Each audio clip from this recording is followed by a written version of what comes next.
श्रीमद् भगवद गीता यथारूप अध्याय 12 भक्ति योग डिवोशनल सर्विस श्लोक 15। देखो, भगवान अर्जुन को भक्तों के लक्षण बता रहे हैं, खास तौर से भक्ति योग में जाने वाले लोगों के लिए, भक्ति योग करने वाले भक्तों के लिए।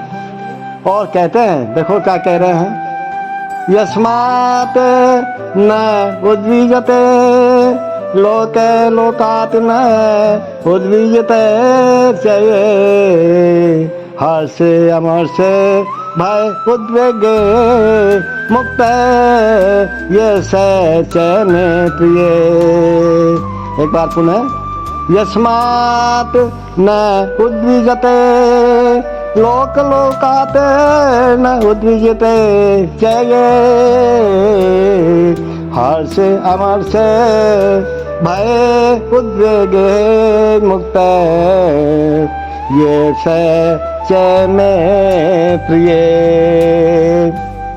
भगवान कहते, जिससे किसी को कष्ट नहीं पहुंचता, अपने भक्तों के लिए, मेरे भक्त के द्वारा जिससे किसी को कष्ट नहीं पहुंचता, अर्थात किसी को कष्ट नहीं पहुंचाता, वो जो अन्य किसी के द्वारा विचलित नहीं किया जाता। विचलित कैसे? ठाकुर जी नहीं है, क्या भगवान भगवान करते रहते हो, ऐसे विचलित भी नहीं होता। जो सुख दुख में, भय तथा चिंता में समभाव रहता है, इच्छा रहता है, कोई अंतर नहीं पड़ता उसके, तो ठाकुर जी कहते हैं कि ऐसा भक्त मुझे अत्यंत प्रिय है। I love him. देखो, इस श्लोक में भक्त के कुछ अन्य गुणों का वर्णन हुआ है। ऐसे भक्त द्वारा कोई व्यक्ति कष्ट, चिंता, भय या असंतोष को प्राप्त नहीं होता। क्योंकि भक्त सबों पर दयालु होता है, अतएव वह ऐसा कार्य करता ही नहीं है जिससे किसी को कष्ट हो, किसी को चिंता हो। साथ ही यदि अन्य लोग भक्त को चिंता में डालना चाहते हैं, मान लो वो तो नहीं करता, लेकिन भक्त को भी तो कई लोग चिंता में डालने का प्रयास करते हैं ना महाराज, तो वह विचलित नहीं होता। वह भगवान की कृपा ही समझता है कि किसी बाह्य उपद्रव से वो शुद्ध होता ही नहीं है, टेंशन में आता ही नहीं है, वो चिंता करता ही नहीं है। वो वास्तव में सदैव कृष्ण भावना मृत में लीन रहने से तथा भक्ति में रत रहने के कारण ही ऐसे भौतिक उपद्रव भक्त को विचलित नहीं कर पाते।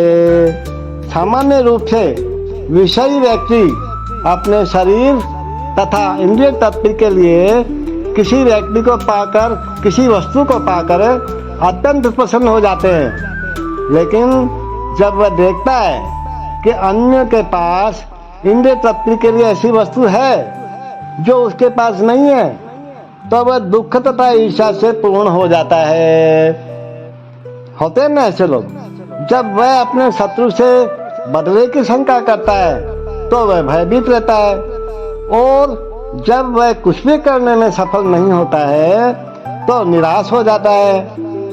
ऐसा भक्त, भगवान कहते हैं कि ऐसा भक्त जो इन समस्त उपद्रवों से परे होता है, दूर होता है, अलग होता है, कृष्ण को अत्यंत प्रिय होता है। भगवान कहते हैं कि इन सब चीजों से दूर रहने वाला व्यक्ति ही, दूर रहने वाला भक्त ही मुझे अत्यंत प्यारा लगता है, अत्यंत प्रिय है।